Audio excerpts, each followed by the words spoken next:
بخاری شریف میں حدیث ہے، قاضی ایاز مالکی رحمۃ اللہ علیہ نے بڑی تفصیل سے لکھی ہے، راوی حضرت انس بن مالک ہیں۔ ایک بندہ بڑی دور سے آیا نبی پاک صلی اللہ علیہ وسلم کی زیارت کے لیے، بڑی دور سے۔ عرب کے جو سردار ہوتے تھے ان کے بڑے ناز نخرے ہوتے تھے، وہ خیر آج بھی ہیں، پروٹوکول کا ماحول آج بھی، یعنی وزیر صاحب کے آگے دو چار گاڑیاں نہ ہوں تو ان کو مزہ ہی نہیں آتا، پولیس والے آگے پیچھے بھاگیں تو حالانکہ ان کو نہیں پتا کہ جو پولیس والے آگے پیچھے بھاگ رہے ہیں نا، یہ حکومت بدلی تو گرفتار کرنے بھی انہوں نے آنا ہے، لیکن وہ بڑا مزہ آتا ہے جب لوگ گاڑی کے پیچھے بھاگتے ہیں۔ کیا بات ہے جناب، بڑی بات۔ اور ہماری طبیعتوں میں پتہ نہیں کون سی، یہ پیسے پھینکنے والے دوست مجھ سے ناراض نہ ہو جائیں، لیکن میں اکثر سوچتا ہوں کہ یار یہ کس طرح کا کام ہے کہ پہلا کھلارنے پھر آپ اکٹھے کرنے، تو آپ کٹھے دے دیں جس کو دینے ہیں، ختم ہو جائے بات۔ یعنی وہ محفل میں نا گپ شپ ہو رہی ہوتی ہے، اکٹھے کرنا لے پان دینا لے، کس چکر میں پڑ گئے۔ حضور غوث اعظم رضی اللہ تعالیٰ عنہ کی محفل میں شیخ یحییٰ نجار جایا کرتے تھے تو وہ کہتے تھے کہ ہم وہاں گنتے تھے آج کتنے بندوں نے توبہ کی، تو ہم سے گنے نہیں جاتے تھے اتنے لوگ توبہ کرتے تھے۔ بزرگوں کی محفلوں میں توبہ کرنے والے گنے جاتے تھے، ہماری محفلوں میں پیسے گنے جاتے ہیں اور وہ پرچیاں دی جاتی ہیں۔ ایسا نہ کریں، اس سے گھٹن پیدا ہوتی ہے، اور پھر جو نوٹوں والے ہوتے ہیں وہ فرنٹ سیٹوں پہ آ جاتے ہیں۔ بہت سارے غریب سوچتے ہیں کہ میرے پاس بھی کرارے نوٹ ہوتے تو میں بھی آگے ہوتا۔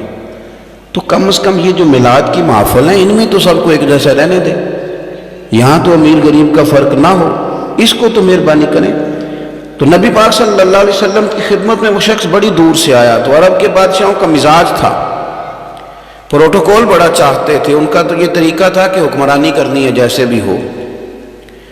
اگر کسی غلام نے دھوپ میں بندھا رہ گیا، اونٹ اور چھاؤں میں نہیں باندھا تو درے مارتے تھے، اور اگر اس نے کھول کے باندھ دیا تو پھر بھی مارتے تھے، کہتے تھے اتنا سیانا ہو گیا تو انہیں پوچھا ہی نہیں، خود بخود ہی باندھ دیا۔ وہ شخص حضور کی بارگاہ میں آیا اور بہت سارے لوگوں کے پاس کیونکہ وہ جاتا تھا اپنے سربراہ کا پیغام لے کے، تو وہ کانپ رہا ہے جب حضور کی بارگاہ میں گیا، ڈر رہا ہے۔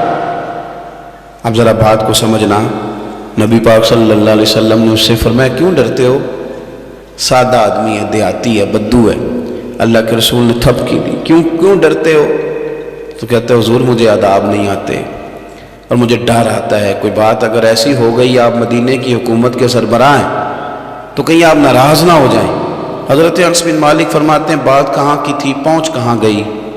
جب اس نے یہ کہا نا کہ آپ تو حکومت کے سربراہ ہیں، کہیں کوئی غلطی نہ مجھ سے ہو جائے، تو نبی پاک کی آنکھوں میں آنسو آ گئے، حضور رونے لگے، اور نبی پاک صلی اللہ علیہ وسلم فرمانے لگے نہ بھائی تو کسی حکومت کے سربراہ کے پاس نہیں آیا، نہ تو اس بیٹے کے پاس آیا ہے جس کی ماں گوشت کے خشک ٹکڑے کھا کے بھی گزارا کر لیتی۔ میں تو ایک غریب ماں کا بیٹا ہوں۔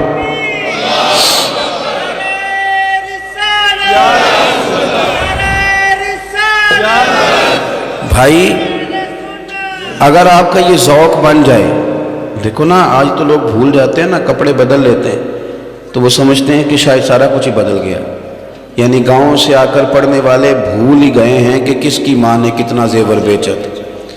لوگ بھول جاتے ہیں چیزوں کو، اپنے ماضی کو یاد رکھیں، آپ لوگوں کے ساتھ پیار کریں، آپ لوگوں کو موقع دیں، آپ تھوڑی سی اور کوشش کریں اس شخص تک جانے کی جو آپ کو مایوس نظر آ رہا ہے، پریشان نظر آ رہا ہے۔ یہ ہمیں میلاد والے محبوب صلی اللہ علیہ وسلم نے درس دی۔ ایک اور پہلو، حضور سید عالم صلی اللہ علیہ وسلم نے، ہمارے ہاں نا ابھی بھی برادری کی تقسیم ہے، ابھی بھی، اور کچھ میں نے ایسے کمزور لوگ بھی دیکھے، یہ اس طرح کی حرکتیں ہارے ہوئے لوگ کرتے ہیں، ہارے ہوئے لوگ جو اپنے آپ کو سمجھتے ہیں کہ میں کوئی بڑا آدمی ہوں۔ بڑا آدمی تو اپنے اخلاق سے ہوتا ہے، اپنے کردار سے ہوتا ہے، اپنی سخاوت سے ہوتا ہے، لوگوں سے پیار کرنے سے ہوتا ہے۔ باقی یہ کہ بیٹھ کے کہانی سنانا کہ میں بڑا کچھ کرتا ہوں، تو جو کچھ کرتا ہوتا ہے اسے سنانے کی کوئی ضرورت ہے؟ ایک اور بہت سارے لوگ آپ تعزیت کرنے جائیں نا والد کے انتقال کے بعد، تو ان بیچاروں کو بتانا پڑتا ہے کہ ابا جی میرے بغیر دوائی نہیں کھاتے تھے۔ تو میں کہتا ہوں اگر تیرے بغیر نہیں کھاتے تھے پھر بتانے کی ضرورت نہیں، پھر تو سارے گاؤں کو پتا ہوگا کہ تیرے بغیر نہیں کھاتے تھے۔ اور اگر کوئی دال میں کالا ہے تو پھر تیری وضاحت کوئی بندہ قبول نہیں کرے گا، تو آپ کو بتانا کیوں پڑ رہا ہے؟ اور آپ بار بار اس بات کا ذکر کیوں کر رہے ہیں کہ ہم بہت بڑے قبیلے کے ہیں؟ صاحب اگر آپ بڑے قبیلے کے ہیں تو پتہ ہوگا سارے علاقے کو آپ کتنا لوگوں کا خیال کرتے ہیں، آپ کس قدر محبت کرتے ہیں، آپ کا انداز کریمانہ کس طرح کا، پھر آپ کو بتانے کی کوئی ضرورت نہیں ہوتی، پھر خود بخود خبر ہوتی ہے۔ حضرت سیدنا ابو ذر غفاری رضی اللہ تعالیٰ عنہ، قبیلہ بنو غفار ایک بڑی شاخ تھی قبیلوں میں سے، جو لوگ اس زمانے میں مالدار قبیلوں سے تعلق رکھتے تھے، ان میں سے ایک بڑا نام تھا۔ ساری زندگی چودراہٹ کی، لیکن میلاد ایک انقلاب کا نام ہے۔ میں میلاد منانے والے دوستوں سے گزارش کرتا ہوں کہ آپ ہر سال میلاد منائیں، اور ہر سال میلاد کے بعد آپ تھوڑے بدل بھی جائیں، یعنی تھوڑے سے بدل جائیں۔ کچھ لوگ کہیں یار یہ داڑھی میں نے 12 ربیع الاول والے دن رکھی تھی، یہ میری میلاد والی داڑھی ہے، اور داڑھی رکھیں بھی نبی پاک کی مرضی کی۔ کس کی مرضی کی؟ نہ ناراض ہو جائے میں ٹور چلا، بس کس مرضی کی جی؟ اپنی مرضی کے نہیں۔ داڑھی کا وزن کو نہیں ہوتا کہ پوری مٹھی رکھیں گے تو آپ کو کوئی دقت ہوگی، کوئی وزن نہیں، پوری رکھیں، جو حضور کا طریقہ مبارکہ ہے جو ہمیں ملتا ہے اس پر آپ توجہ فرمائیں۔ تو میں جو بات عرض کرنے جا رہا ہوں وہ میلاد انقلاب ہے۔ حضور سید عالم صلی اللہ علیہ وسلم کی بارگاہ میں آنے سے پہلے لوگ کچھ اور ہوتے تھے، اور یہاں سے ہو کے جاتے تھے تو پھر ان میں تبدیلی آتی تھی۔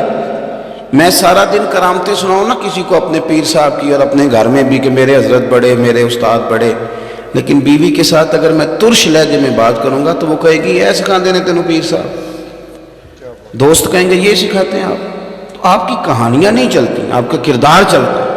حضرت ابو ذر غفاری رضی اللہ تعالیٰ عنہ فرماتے ہیں، چونکہ میں چودھری تھا، سیدنا بلال حبشی رضی اللہ تعالیٰ عنہ کے پاس میں بیٹھا تھا، کسی بات میں بات آگے بڑھی اور بڑھتے بڑھتے بات شکرنجی تک چلی گئی، رائے کے اختلاف نے باتوں میں تلخی پیدا کر دی، اور جب تھوڑے لفظ اور تیز ہوئے تو میں نے انہیں کہہ دیا چپ کر، تو ابشن کا بیٹا ہے۔ کس کے بیٹے تھے حضرت بلال؟ کہتے ہیں جب انہوں نے مجھے کہا تو میرا دل بڑا ٹوٹا، لیکن میں نے ارادہ کیا کہ میں نے حضور کی بارگاہ میں نہیں عرض کرنی، اب ہر بات کی ہم حضور کی بارگاہ میں شکایت کریں۔ لیکن میں جا کے مسجد میں بیٹھا، اور جب سرکار آئے نا، ارادہ نہیں تھا کہ عرض کروں گا، لیکن حضور کا چہرہ دیکھا تو دکھ میرا خود ہی تازہ ہو گیا۔ رونے کا بھی تو تب ہی مزہ آتا ہے نا کوئی اپنا ملے تو۔ فرماتے ہیں کہ میرے آنسو نہ بغیر اختیار کے چھلک پڑے، اور میں کھل کے روئے، کھل کے۔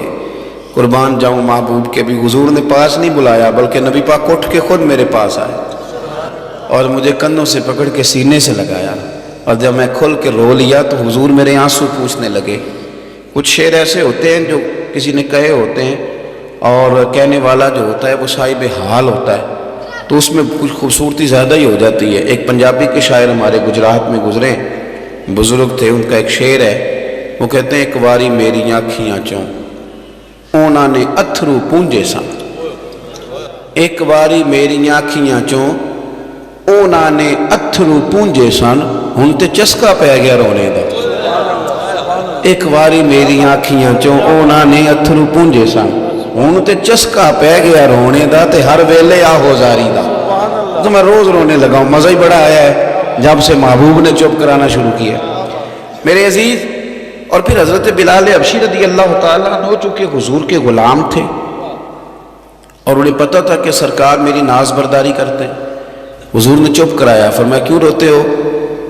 تو عرض کرنے لگے یا رسول اللہ صلی اللہ علیہ وسلم، اگر میں ابشن کا بیٹا ہوں تو میری تو غلطی کوئی نہیں نا، یہ تو تقسیم اللہ کی ہے نا۔ الذی خلقک فسواک فعدلک فی ای صورت ما شاء رکبک، جس طرح وہ چاہتا ہے، جس کو چاہتا ہے اس طرح کی اس کی صورت بنا دیتا ہے۔ تو مجھے ابشن کا بیٹا کہا جاتا ہے، میری غلطی کیا ہے؟ حضرت بلال نے بھی نہیں بتایا کس نے کہا، لیکن نبی پاک صلی اللہ علیہ وسلم نے کیا فرمایا؟ امام یوسف صالحی نے لکھا ہے، ذرا غور کرنا بات پر، تسلیاں لوگ اور رنگ میں بھی دیتے ہیں، پر یہ تسلی بڑی انوکھی ہے۔ حضور فرمانے لگے بلال اگر تو ابشن کا بیٹا ہے تو پریشان کیوں ہوتا ہے؟ کالے رنگ والی ماں کا بیٹا ہے تو پریشان کیوں ہوتا ہے اگر تیری والدہ کا رنگ کالا ہے تو؟ عرض کی حضور آپ کیا فرمانا چاہتے ہیں؟ تو سرکار فرمانے لگے میں دو ماؤں کا بیٹا ہوں، ایک جناب آمنہ جنہوں نے مجھے پیدا کیا، اور ایک حضرت ام ایمن جنہوں نے میری پرورش کی، مجھے بڑا کیا۔ حضور فرمانے لگے میری ماں آمنہ کا رنگ گورا تھا اور میری ماں ام ایمن کا رنگ کالا ہے. تو فرمایا اگر تجھے کسی نے کالے رنگ والی ماں کا بیٹا کہا تو اسے کہہ دینا مدینے والی محبوب کے بھی تو ایک والدہ کا رنگ کالا ہے، تو کہہ دینا. حضرت بلال کہتے ہیں کہ وہ اس طرح کی تسلی تھی، طفل تسلیاں نہیں جس طرح کی ہمیں دی جاتی، وہ اس طرح کی خوبصورت تسلی تھی کہ اس کے بعد میرا دل ایسا ٹھنڈا ہوا، پھر کسی کا تانا نہیں رہا، پھر کسی کی تکلیف نہیں رہی. رسول پاک صلی اللہ تعالی علیہ وسلم نے یہ جو آج تقسیم ہے ہمارے ہاں اونچ نیچ کی، چھوٹے بڑے کی، ذات برادری کی، حضور فرماتے ہیں میں نے پاؤں کے نیچے رکھ کے کچل دی. اب اس کا کوئی سٹیٹس نہیں رہا، اب یہ کوئی معاملہ نہیں.